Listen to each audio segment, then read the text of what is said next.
dai gam ta yo ngai lun thia va căng ding ca hita lung set them nei chan hi anai thai se lên nei nan lung sun ta member ho chu ki zo ta le đâu thì tiền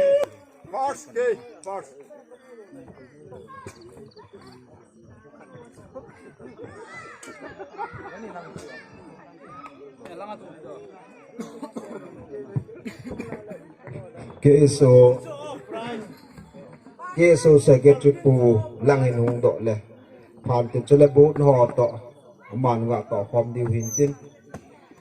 chi wang ikivet na wa wang pha pen cho wang pha pen hin de tai KSO general secretary thai ma hoi pi din phan tin chole bo ho ya hung ki gol do ben lang nang ho itinali diwam chu mi pin inte chu teng le lung set ten hol nung langa naw te ho chu nong chị thầy điều phản tin dâu lệ cái số ca bên này thì chú cái hiện xã hội chỉ tiếng lệ tuân ra cái số function hi so để cho mình tiếp bầu tiên part time chất cái dâu hiện dòng lệ hi đi bằng ngại chế thả riêng đi và dòng mình bị còn mà cái số person hi na cái gã hiện xã hi rồi cái bài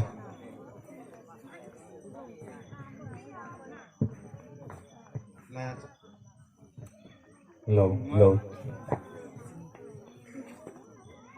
amasan KSO hoi pachan na ka phenomenon innovate na hele khoneu cha hin anula ho chu to chu jalwen lang tenga hele present pu hin tenga le compute pu in request na bolta vin ange na program hi thi chana ku chung chi lo ding hin to chiu tiền bộ đo phụ tiền ye chu program he hoa hin data va hele hasam ding hin ye chan bon chan to tin kon to ko masanga imo de lo di ye chun bon chan to tin hoi ke chan ong la le ka to thim tin ti le cha pa ho to thim di he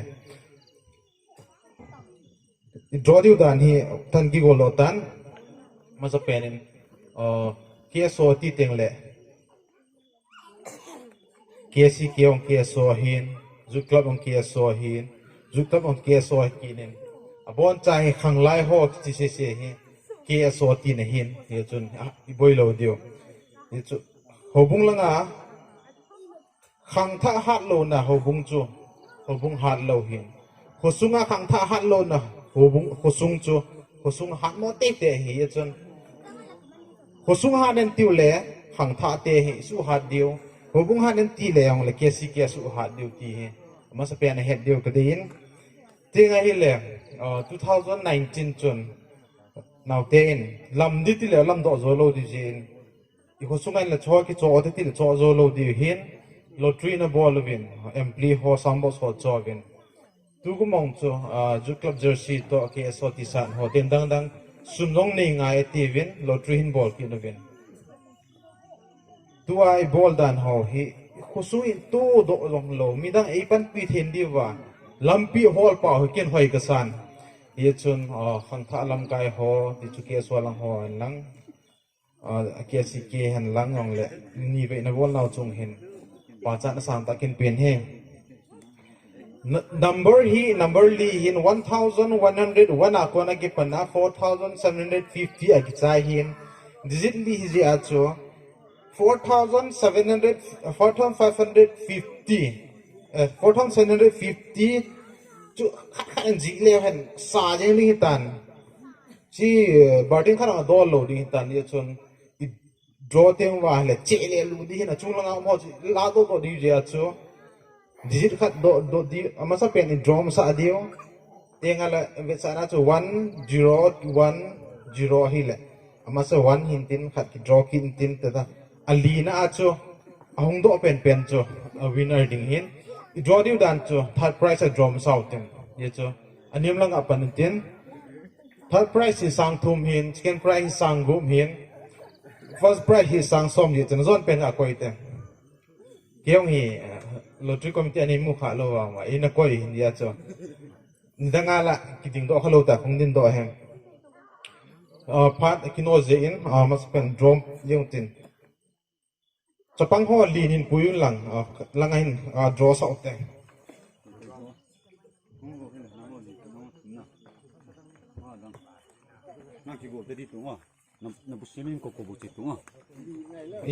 four digit draw ding hagulu khat ko be ko John ji do tin hagulun nang masuk pen palao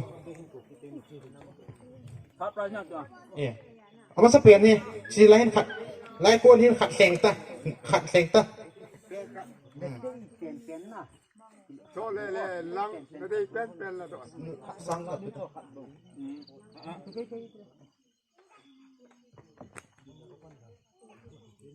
cho kin pe amu thelu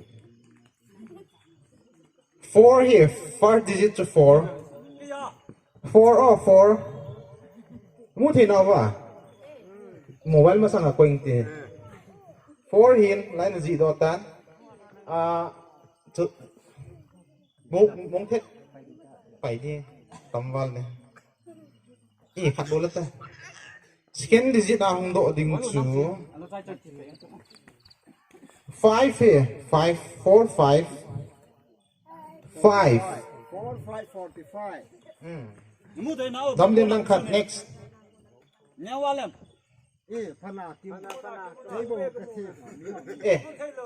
chị mong đâm here luôn 5 mama here 455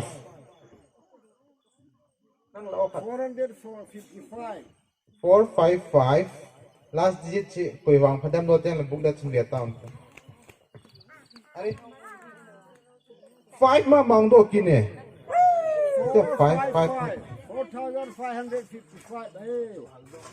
cap price min pingi thobi ti mo chapang ho cho chapang nu mai chapang li hong bo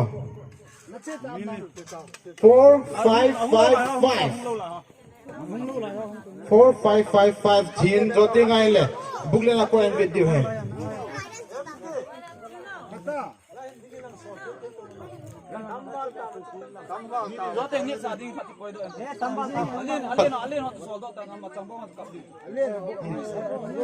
Chino lang siya. Hey. Nang boy. Chicken price ding to ai laute. Sam boy. La pio hong tal to zo. Bita chupe ta.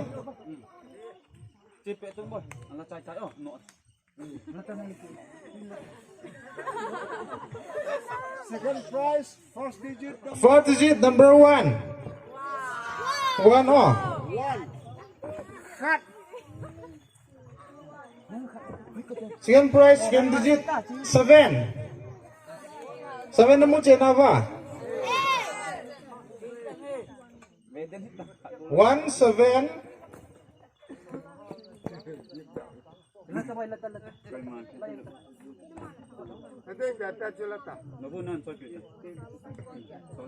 176 6 here 6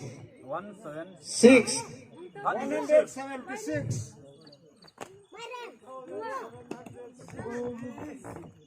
5 1765 second price tote ngale whole town te 175 175 chạy ta na ahile final drawing chon KSO lam ka ho chung tem bo tapang ho so he sangboy secretary pu zone minta ngi thopio tuin alin dom chiga la sa taw tin na tua ba ma la di hin 1 2 3 4 sangboy first in lantin sangboy khát nha khát lấy không iya present pu galo la so habis so present pun ada dia mana ada nah kakak tu na price palan tu na price ya tem hak pun domin dak bi het he ding number 2 2 here 2 first prize digit kipah na 2 iya number 4 nani la sana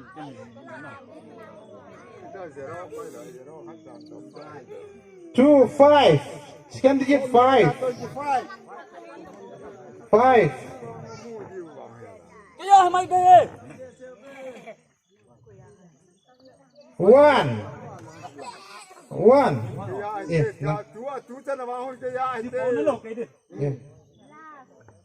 cái biết lột thế nào kìa nhà gì rồi 3 Zata last digit number last number 2 5 1 3 Hukum din phong dong ite first prize đun sáng đi hầm luôn này first prize mua thế nào ngắm họ Laya, ngắm họ laya camera mai sen atau mo. 4555 here nãy cha chừng đó nghe cả thì Third prize agak penutin. Third prize coupon number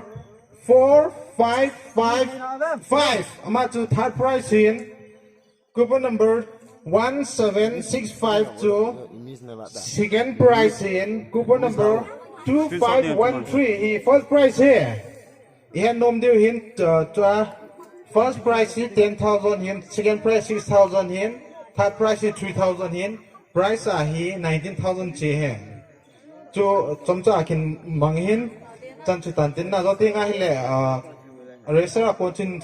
inveto tin secretary hon a winner wa chun phong ta win te first time to yo ko ke kitang net ti ta san na ne ni ke mu wa mu khot ga tum te mu bo first time fan club to cái yong thêm gao agama amin thang poi ti chuna eo ko i po be ti chu kasia chu ki che ta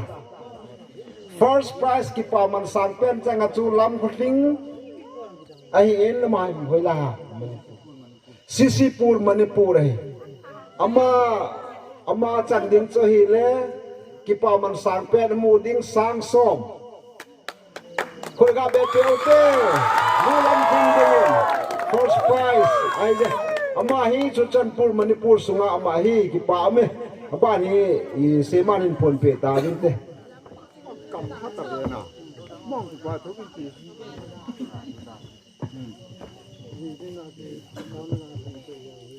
second prize sanggup amu chu coupon number 1765 hin ama hi Raju Das he Gawatia Kolho ama hon kipa piumin ama hon oi chopi zalwana kolwa yong ke ko officer na to ho hi win isaya hi le kol chu chang hat mo pi ji lo ni wa chu e chopi win wang phat pi na mo in na next time chang zo khum ki thei ti che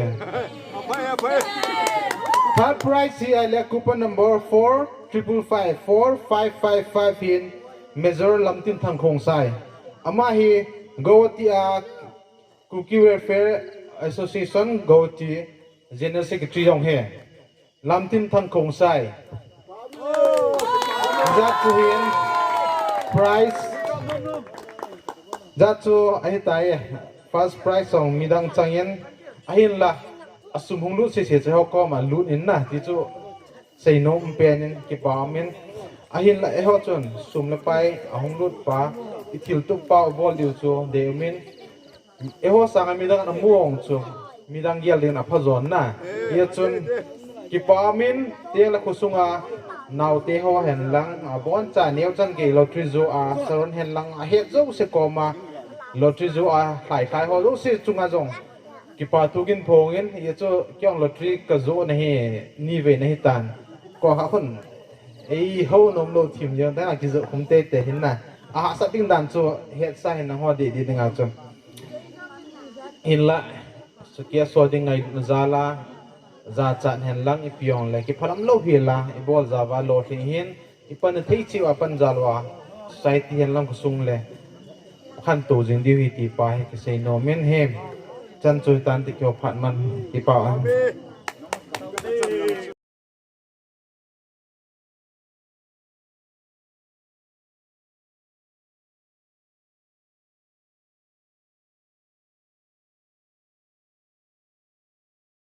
sa le hlanga nu le pa pi le pu u le naw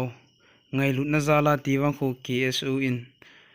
lottery ka bolo pan pi na le pan pi na a nei na la pi zaluwa draw theya umje in lottery eilah pi ho mimal che a kipah thu ki sei thei pun hechi YouTube channel mangchan na bon chau chunga kipah tu kahin phung ve KSO T Vangkho chule first prize mu a hi nunga lam nei thling CC pur a hin second prize hi Raju Das a hin third prize hi lam tin thang khong sai a hin chule ma ho chunga yong kipah thu khin phung ki nu ve kipah ve chule tabang thu hi he jing theine din bol na Vangkho channel hi subscribe bol la subscribe na bol win lang chule like comment share in bol chi win chule na lunggel hi tabang ham ole